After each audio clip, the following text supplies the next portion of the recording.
A Icahn compra ações de empresas de alto desempenho ou de baixo desempenho, e em seguida, comunica a essas companhias que está na hora de intensificar seu jogo, ou enfrentar uma guerra por procuração pelo controle do conselho.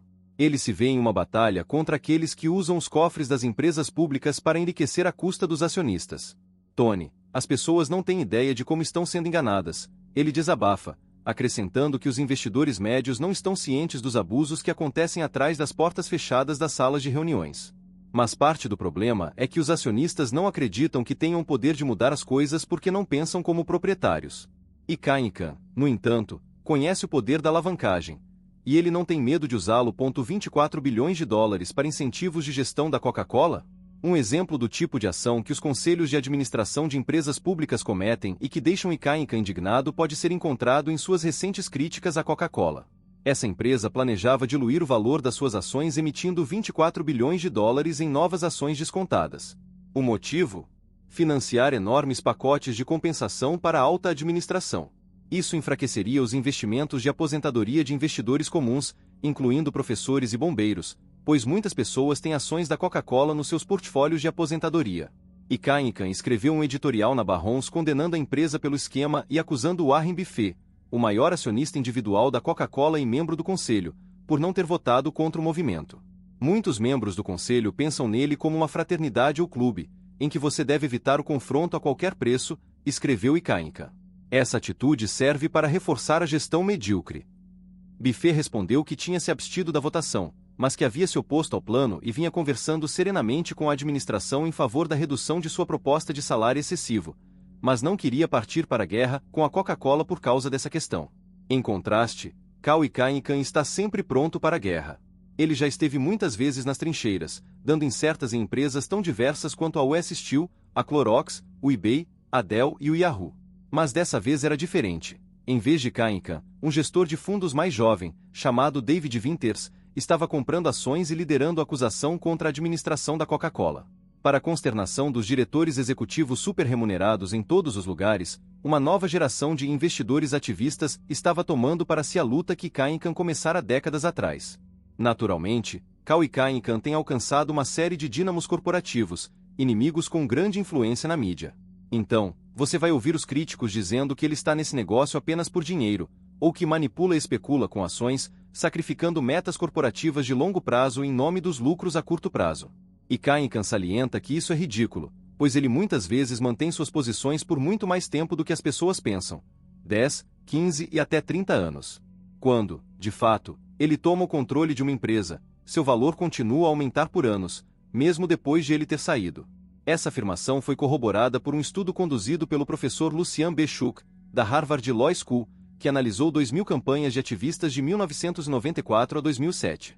A pesquisa concluiu que o desempenho operacional melhora após as intervenções ativistas.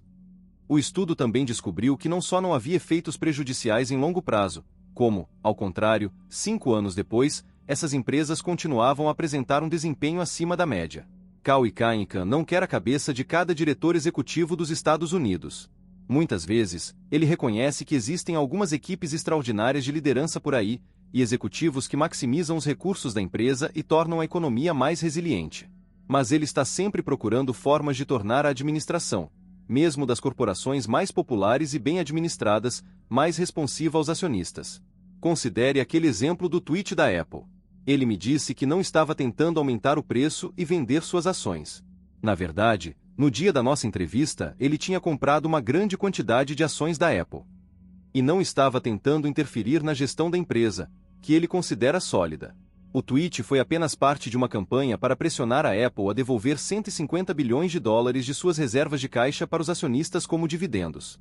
No fim, a empresa expandiu seu programa de retorno de capital para mais de 130 bilhões em abril de 2014, incluindo um aumento em sua autorização de recompra de ações para 90 bilhões de dólares, em comparação com o nível anteriormente anunciado de 60 bilhões. Ao mesmo tempo, a Apple anunciou um aumento dos seus dividendos trimestrais e um desdobramento de ações de 7 para 1. Hoje elas estão 50% mais altas do que no dia em que ele publicou o tweet.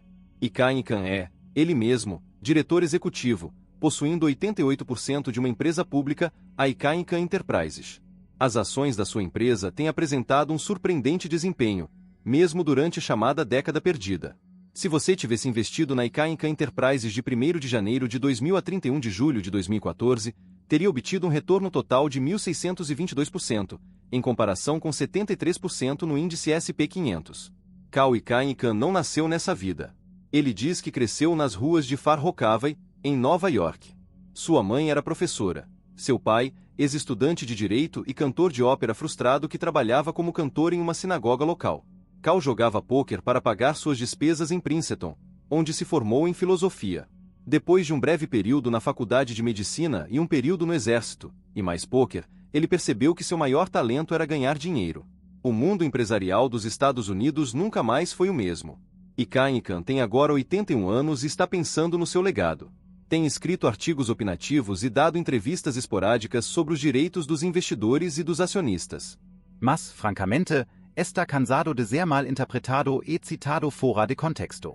É por isso que, não sabendo quem eu era ou a minha verdadeira intenção, ele pediu que minha equipe de vídeo não filmasse nossa entrevista e declarou: "Eu vou lhe dar alguns minutos."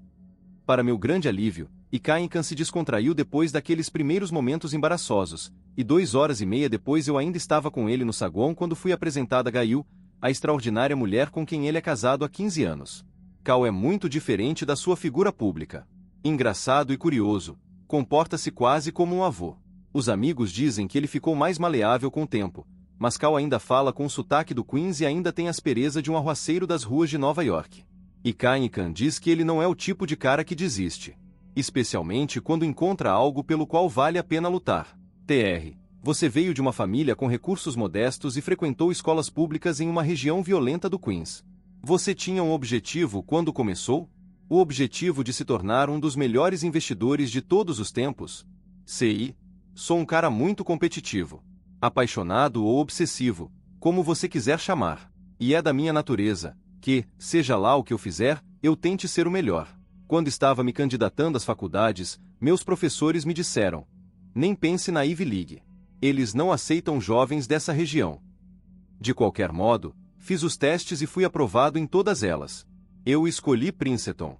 Meu pai queria pagar tudo, depois voltou atrás e disse que só pagaria as mensalidades, que, acredite ou não, somavam $750 por ano naquela época. Eu disse: mas onde é que eu vou dormir? Como é que eu vou comer? Meus pais disseram: você é muito inteligente. Vai descobrir. Tr. E o que você fez? Ci. Arranjei um emprego como garçom em um clube de praia em Rockaway. Eu era um bom garçom. Os donos do quiosque costumavam dizer: ei, garoto, venha jogar pôquer conosco e perder as gorjetas da semana. No começo eu nem sabia jogar, e eles ficavam com todo o meu dinheiro. Então eu li 3 livros sobre pôquer em 2 semanas, e depois disso passei a ser 10 vezes melhor do que qualquer um deles. Para mim era um grande jogo, grandes apostas. Todos os verões eu ganhava cerca de $2.000, o que era quase o mesmo que 50 mil nos anos 1950. Tr. Como você começou no negócio? Ci. Depois da faculdade eu entrei para o exército e continuei a jogar pôquer. Acho que saí de lá com uma poupança de $20 mil, e comecei a investir em Wall Street em 1961. Eu estava vivendo bem, tinha uma namorada linda que era modelo e comprei um Galaxy branco conversível.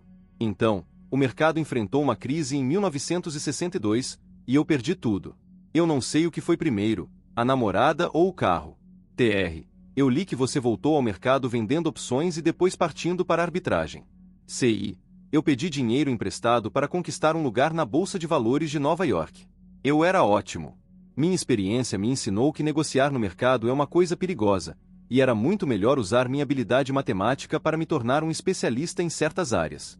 Os bancos me emprestavam 90% do dinheiro de que eu precisava para a arbitragem, porque naquela época, em arbitragem sem risco, se você fosse bom, literalmente não poderia perder. E eu estava começando a ganhar muito dinheiro, de 1,5 a 2 milhões de dólares por ano. Tr. Eu adoraria falar com você sobre retornos assimétricos. Você também estava buscando esses retornos quando começou a assumir empresas subvalorizadas?